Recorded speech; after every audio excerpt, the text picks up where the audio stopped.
How's it going, guys? Welcome back to GILL'S Garage. Today we are going to be throwing a new fuel pump on this 1974 F-250.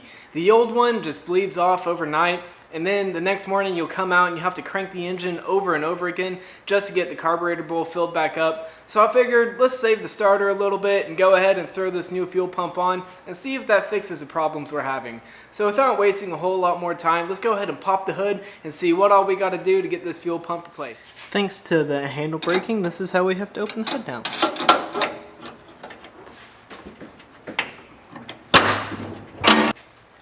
Well, sadly, the fuel pump is located behind this power steering pump, and I'm thinking the easiest thing to do would probably be to just take out one of these bolts and see if I could pivot it over a little bit, be able to get to that fuel pump. So I guess let's just tinker with it and find out.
So we finally got the new fuel pump put on. It was a lot easier than I thought it would be, and I also went ahead and changed out the fuel filter because it never hurts for a new fuel filter to get put on these old trucks. I'm going to have to also replace the tank, and that's going to be in a later video. So make sure you hit that like button and maybe subscribe if you want to keep watching content like this. Thank you guys for watching the video, and I hope you have a wonderful day.